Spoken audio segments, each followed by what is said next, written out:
Kayo'y may magdala kayo, hindi dahil sa suko sa inyo ang masasamang espiritu, kundi dahil nakatalag sa langit ang pangalan ninyo. Sa pangalan ng Ama at ng Anak at ng Espiritu Santo. Amen. Magandang umaga po sa ating lahat, mga kapatid. Welcome po sa ating pagdiriwang itong banal na misa. At sa umagang ito, ating napapakinggan ang ating banal na ebanghelyo. Ito'y patungkol sa pagkatawag ng ating Panginoong sa Jesus sa 72 na kanyang mga alagad upang sugurin para mauna sa mga nayon na kanyang patutunguhan. Ibig sabihin, may mandato, may paanyaya ang Diyos sa kanyang mga alagad na mauna para ihanda ang daraanan ng Panginoon. Parang si Juan Bautista ang nagiging role ng 72, hindi lamang 12 na mga alagad ni Jesus, kundi 72. Bakit? Dahil sagana ang aanihin, ngunit kakaunti lamang ang mga manggagawa. Napaka concise yung sinasabi ng ating Panginoong si Jesus, kaya kung bakit tinawag niya yung 72 na magiging kaagapay niya sa kanyang pagnimisyon, sa pagpapahiwatig ng kanyang mabuting balita.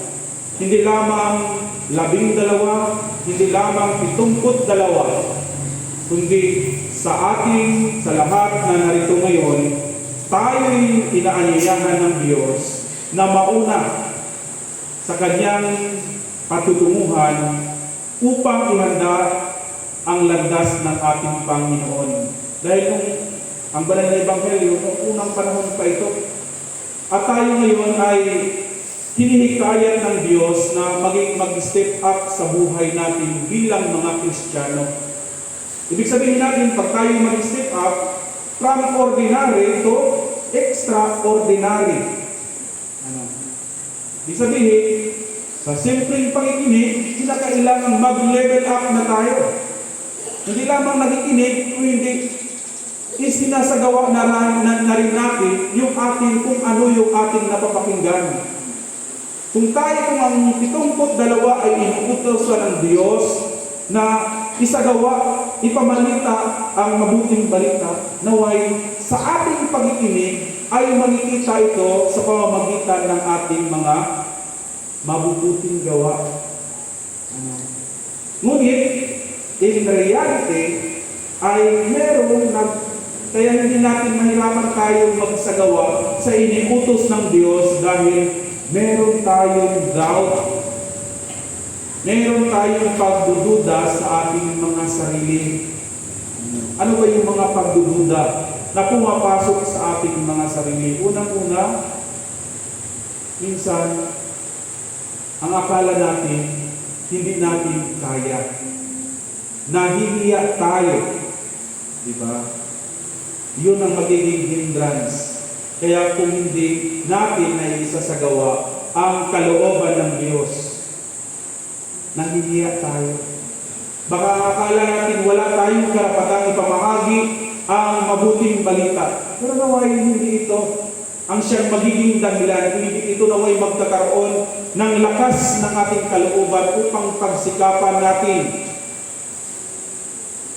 na may sa katuparan ang kalooban ng Diyos. Dahil ang sabi ni Jesus sa last part ng ating banal na ebanghelyo, matuwa kayo, hindi dahil suko sa inyo ang inyong mga kaaway, kundi naitala ang inyong mga pangalan sa langit. Ito yung sabi ni Kristo sa kanyang 72 alagad na bumalik na tuwang-tuwa na ibalita na nakikita nila na kahit ang demonyo at ang masasamang espiritu ay sumusunod sa ngalan ni Jesus. Kaya sana sa ating din, naway patuloy tayo. Pinakamagandang gawain sa buhay bilang Kristiyano ay ang manalangin, tingin ang patnubay ng Diyos sa pamamagitan ng kanyang Espiritu Santo. Diba dahil sa ating unang pagbasa, mula sa ikalawang aklat ng mga hari, Ito'y patungkol sa isang hari na nagngangalang Naaman. Si Naaman ay merong sakit na kitong. At ang kitong ay siyang nakakapandirik na sakit noong panahon dahil ito ay nakakahawa. Sino nakakita ng may sakit na kitong? Taas ang kamay. Wala pa nakakita? Ang sakit ng kitong ay nangingitim yung isang tao, tapos nagbutok-butok yung kanyang buong katawan. Tapos ito'y nakakahawa. Kunti mo lang baka siguro, kunting dikit mo lamang ay mahahawa ka na kaagad. Kaya noong panahon, yung mga may kitong ay sila'y sinarited. Kaya siya ay hari, si Naaman, ay nagsusumikap siya kung paano mapagaling ang kanyang sakit. May nakapagsabing sa kanya na mayroong isang dakilang propeta na mula sa Jerusalem. Kaya siya'y tumungo. At sinabihan siya ni Eliseo na pumunta ka sa ilog Jordan, tumubog ka ng 7 beses at ikaw ay gagaling. Pero ano yung naging response ni Naaman? Sa napakaraming ilog, sa ilog Jordan pa ako pagpuntahin, na malinis pa ang ilog Tiberias o anumang ilog dito sa Jerusalem. Bakit sa Jordan pa? Yun ang sabi ni Naaman. Pero may isang alagad na nagsabi, di ba Panginoon, na kahit anumang hirap ang sabihin ng isang propeta sa iyo, basta ikaw ay gagaling, ay iyong susundin. Kaya napagtanto ni Naaman na siya nanganin. Ganon ang kanyang ginawa. Pumunta siya sa ilog Jordan, tumubog ng 7 beses at pagkaahon niya ay nanumbalik yung kanyang balat na parang isang sanggol. Di ba? Sa buhay din natin mga tao, minsan ganun tayo. Meron tayong mga tinatawag na yung pag-alinlangan, yung kulang tayo sa lakas ng loob. Di ba? Dahil ako'y isang nanay, napakarami kong gawain, hindi ko magagampanan yung isang gawain iyon. Ako'y isang makasalanan, wala akong kakayanan na magsalita. Diba? Minsan ito yung nagbibigay sa atin ng kung bakit tayo ay nagiging stagnant, hindi tayo nagiging active, hindi tayo nagiging participative doon sa salita ng Diyos na ating napapakinggan. Kulang tayo dahil mahina minsan yung ating mga pananampalataya. Pero kung ating pakinggan yung ating pangalawang pagbasa mula sa sulat ni San Pablo sa mga taga-Galatia, ay ito'y patungkol na sabi niya, huwag ninyong linlangin ang inyong sarili. Walang may tatago sa Diyos. Ano man ang inyong ihasik, yun din ang inyong aanihin. Diba yun ang sabi ni San Pablo sa mga taga-Galatia? Kung kayo'y naghasik ng inyong laman, aani kayo ng kamatayan. Ngunit kung naghahasik kayo ng Espiritu, aani kayo ng buhay na walang hanggan. Kaya huwag kayong magsawang gumawa ng mabuti. Yun ang sabi ni San Pablo sa mga taga-Galatia. Ganon din sa ating lahat na narito ngayon. Huwag kayong magsawa ng gumawa ng mabuti. Isang challenge sa bawat isa sa atin. Dahil tayo minsan, mga mananampalataya, mga Kristiyano ay madaling magsawa. Lalo-lalo na sa pagtulong natin sa ating kapwa. Diba? Diba pag lagi tayo nilalapitan ng mga humihingi ng tulong, ay ito na naman. Ay, ano na ba ito? Bakit pabalik-balik naman lamang ito? Diba? Yung kadalasan natin tayo nagsasawa kaagad. Pero hinihikayat tayo ng Diyos sa umagang ito na huwag kayong magsawa sa paggawa ng kabutihan. Samantalahin ninyo ang lahat ng pagkakataon. Yun ang sabi ni San Pablo. samantalahin ninyo ang lahat ng pagkakataon na kayo'y makagawa ng mabuti sa inyong kapwa. Kaya nawa, sa ating pagtitipon dito ngayon, naway maging katulad tayo sa 72 inuutusan ng Diyos na mauna sa Kanya upang ihanda ang Kanyang daraanan at ipamalita ang mabuting balita. Dahil magkakaroon tayo ng isang gantimpala mula sa Diyos. At anong gantimpala ito? Ang buhay na walang hanggan. Ang kaligtasan ng ating mga kaluluwa. Dahil darating ang panahon, tayo ay lilisan na sa sanlibutan ito. Naway ito yung ating pagsikapan. Ang kaligtasan ng ating kaluluwa at tayo magkakaroon ng buhay na walang hanggan. Diba, hindi lamang yung panandalian ng kaligayahan. Kung hindi dapat asamin sa buhay ng mga tao yung panghabang buhay, ang buhay na walang hanggan. Kaya huwag kayong magsawa sa paggawa ng kabutihan. Gamitin ninyong lakas ng kalooban ang salita ng Diyos na kung saan ipinapaabot sa bawat isa sa atin na ibahagi ang mabuting balita. Ibig sabihin, hindi lang pala si Father. Ibig sabihin, hindi lang pala yung lay minister. Ibig sabihin, hindi lang pala yung mga nariyan sa simbahan. Kung hindi, tayong lahat ay merong mga gampanin sa buhay na ito para sa ikaluwalhati ng ating Panginoong sa Jesucristo. Dahil tayo pinagkalooban ng napakaraming biyaya mula sa Diyos. Sa simpleng paggawa, ay ito'y simple, ngunit mahalaga pag ito'y taus-pusong atin itong ginagawa. Sabi nga, may nabasa ko sa Facebook na tawag ito'y kahit sa simpleng paglilinis sa simbahan ay ito'y isang mataas o isa ito'y simbolo ng paglilingkod sa Diyos. Yung pagsimpleng pagwalis-walis lamang sa simbahan, sa paglilinis ng simbahan, ito'y simbolo ng paglilingkod sa Diyos. Ibig sabihin, sa simpleng mong pagkanta, ito'y simbolo ng iyong paglilingkod sa Diyos. Kahit sa inyong pagiging nanay, ito'y simbolo na pinaglilingkuran ninyo ang Diyos. Kaya dapat gampanan po natin lahat. Gawin natin ang lahat ng mga kaya para may padama natin yung ating pagmamahal sa lahat ng ating mga ginagawa sa buhay na ito.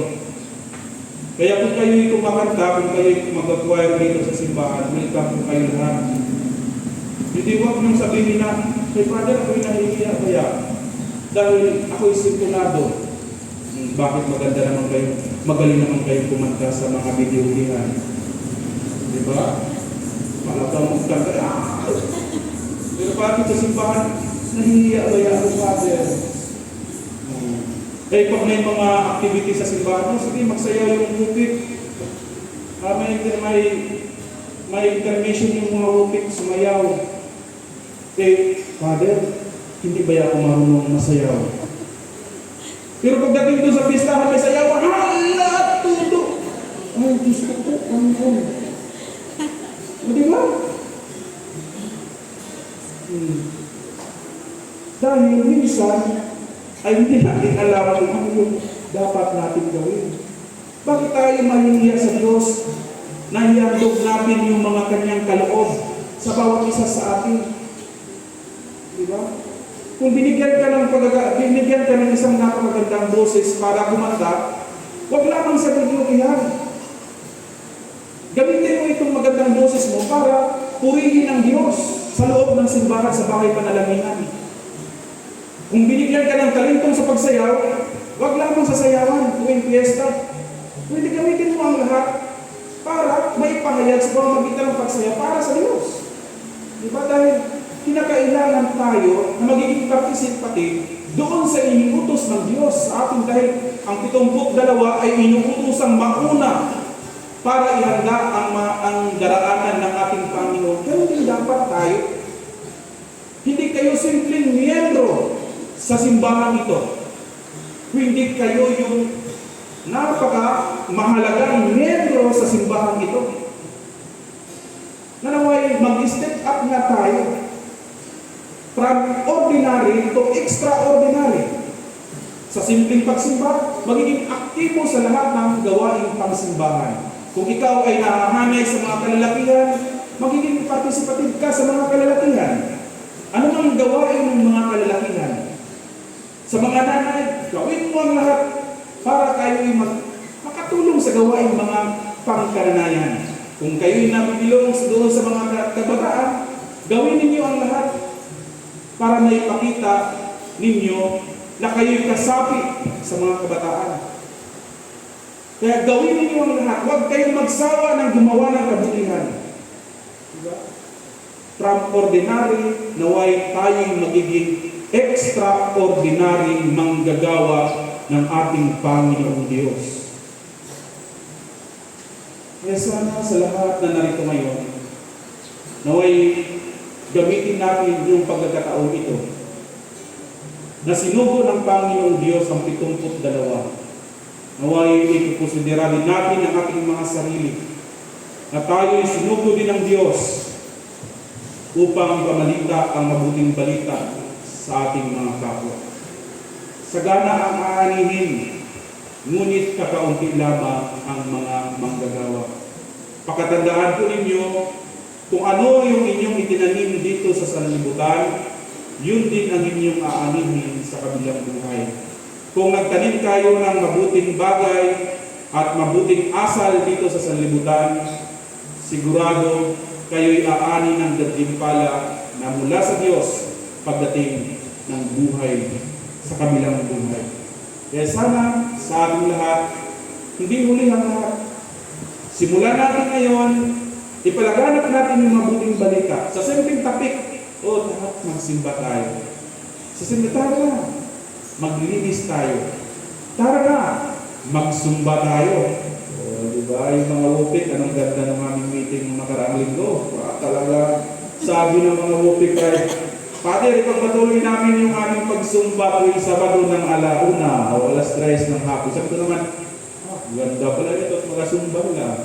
Sabi ko 3:00 nang sa ganun makapagsumba ng alas 3 matapos ay mga 4:00. Tamang linis din po ng simbahan. Ay ang ganda. Hanggang ngayon, 2 linggo nang nakalipas. Hanggang ngayon, wala pa. Diba? Kaya sana, kung ano yung ating mga ninanais ay pagsikapan natin gawin nang sa ganon, tayo ay maging karapat-dapat sa pinapangako ng Diyos na gagawin tayo ng buhay na walang hanggan. Sa lahat na narito ngayon, patuloy nawa kayong pagpalain ng buong megapal. Sa pangalan ng Ama at ng Anak at ng Espiritu Santo. Amen. Magsitayo po ang lahat at ating sambitin ang sumasampalataya. Sa isang Diyos na mga kapangyarihan, na lumikha ng langit at lupa, at ng lahat na nakikita at di nakikita, sumasampalataya tayo sa isang Panginoong Jesucristo, buktong na anak ng Diyos, nagmula sa Ama bago pa nagsimula ang panahon, Diyos buhat sa Diyos, liwanag buhat sa liwanag. Diyos na totoo, buhat sa Diyos na totoo. Inianak hindi nilikha kaisa sa pagka-Diyos ng Ama. Sa pamamagitan niya, nilikha ang lahat, na para sa ating mga tawa, sa ating kaligtasan, ay nanaog siya sa pamamagitan ng kapangyarihan ng Espiritu Santo, ay pinanganak siya kinaligyan naging tao. Ipinanganak sa krus sa langalan sa ating papanahon ni Poncio Pilato. Nagpakasakit ng matay at inibig, at muling nabuhay sa ikatlong araw sa katuparan ng mga kasulatan. Umakyat siya sa langit at nanuglog sa kanyang Ama, at muling darating ang maluwalhati upang pumanan ng buhay ang mga patay, at ang kamalayan niya ay walang hanggan. Sumasampalataya tayo sa Espiritu Santo, ang Panginoon na tagapagligay ng buhay, na nagbubukas sa sinasamba siya at niluluwalhati kasama ng Ama at ng Anak. Nagsalita siya sa pamamagitan ng mga propeta. Nananalig tayo sa Iglesyang Iisang, Banal, Katolika, Apostolika. Naniniwala tayo sa isang bunyag sa ikapagkakataong mga kasalanan at hinihintay natin ang muling pagkabuhay ng mga namatay at ang buhay na walang hanggan. Amen. Magsiluhod po ang lahat para sa panalangin ng bayan.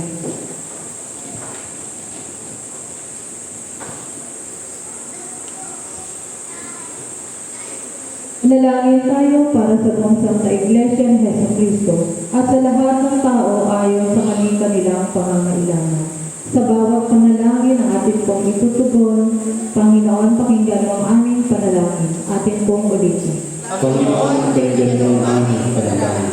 Makapangyarihan at walang hanggang Diyos, itinuro mo sa amin sa pamamagitan ng iyong banal na salita na kami manalangin at magpasalamat para sa lahat ng tao. Isinasamo namin sa iyo na ngayon natanggapin mo ang aming mga panalangin na iniaalay namin sa iyong makadiyos na kamahalan. Kami nananalangin. Panginoon, pakinggan mo ang aming panalangin. Idinadalangin namin ang iyong banal at pangkalahatang Santa Iglesia, lalong-lalo na Iglesia Filipina Independiente sa bayan ito. Puspusin mo ito ng katotohanan, pagkamatuwid at kapayapaan. At ipahintulot mo na ang lahat ng nagpapahayag ng iyong banal na pangalan ay magkasundo sa katotohanan ng iyong banal na salita at sama-samang mamuhay sa pagkakaisa at pagmamahalan. Kami nananalangin. Panginoon, pakinggan mo ang aming panalangin.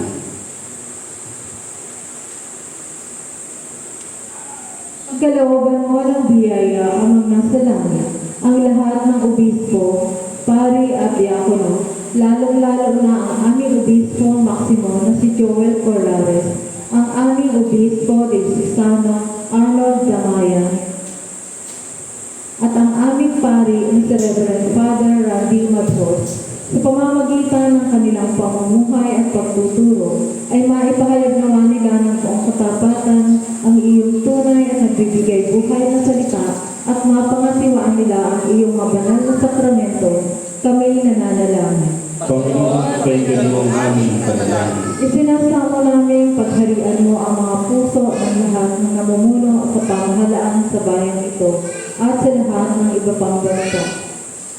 Magpasinawa sila ng buong talino at may katarungan at maisakatuparan naman nila ang kalayaan, kapayapaan at kagalingan ng iyong bayan. Kami nananalangin. Panginoon, pakinggan mo ang aming panalangin. Sa sangkatauhan ay pagkaloob mo ang iyong makalangit na biyaya, lalong-lalo na sa mga magdiriwang at nagdiriwang ng kanilang kaarawan na sina John Maynard Manalo, Roselyn Sales, Manny Medina, Jason Bulan, Rihanna Grace Grave, Pasencia Medina, Delna Ricana at Dustin Lai Rianzares. Ganon din sa mga pamilyang nanguna sa pagdiriwang ng banal na misa sa umagang ito na sina Consehal Edgar Perlas, Dante Ricana, Marivic Gabunidas, Jaime Rianzares, Marijo Candelaria, Wilson Saludes, Marcial Saludes, Pasencia Medina, Lorenzo Saludes, Resti Candelaria, Patrocinia Ricana, Marie Chris Ariola, Narcisa Hermaga, Ronela Ricana, Flor de Lisa Saludes, Gina Lacosta, Edwin Recto, Alexander Saludes, Maribel Villavicencio, Wilma Candelaria, at Jelen Arizapa, at sa buong pamilya nila. At sa kongregasyong ito, dinggin na tanggapin naman nila ang iyong banal na salita ng may kababaang loob at masunuring puso at paglingkuran ka ng matapat sa lahat ng araw ng kanilang buhay. Kami nananalangin. Panginoon, pakinggan mo ang aming panalangin. Isinasamo namin, Panginoon, sa iyong kagandahang loob na bigyang lakas at tulungan ang lahat ng nasa ligalig, may kalungkutan, pangangailangan, may sakit o kapansanan, lalong-lalo na sina Maylene Villavicencio, Rudy Saludes at Father Edwin Luto. Kami nananalangin. Panginoon, pakinggan mo ang aming panalangin. Inaalaala namin, Panginoon, sa iyong harapan ang iyong mga lingkod na sumakabilang buhay, lalong-lalo na sina Edgardo Medina, Isidora Ricana, Modesta Saludes at Novelito Fidelino na sumakabilang buhay na sumasampalataya kay Kristo. Isinasamo namin ipagkaloob mo sa kanila ang ganap na kapayapaan, kaligayahan at katahimikan sa piling mo at ang patuloy na pagyabong sa pag-ibig at paglilingkod sa iyo, kami nananalangin. Panginoon, kailan mo ang aming kadalahan. Pinupuri namin ang iyong banal na pangalan para sa lahat ng iyong mga santo. Pagkalooban mo kami ng biyaya upang kami makasunod sa kanilang mabubuting halimbawa at makarating nawa na kasama nila sa iyong banal na kaharian, kami nananalangin. Tugunin mo ang aming mga dalangin, alang-alang sa Kanya na laging buhay, upang magitan para sa amin. Siya ay manahat aming tagapagligtas na sa Hesus Kristo. Amen. Magsitayo po ako. Mga kapatid, tayo ang katawan ni Kristo sa pamamagitan ng isang Espiritu. Tayong lahat ay pinag-iis ang katawan ng tayo'y pinagan. Panatilihin natin ang pagkakaisa na Dulot ng Espiritu sa bigis ng kapit.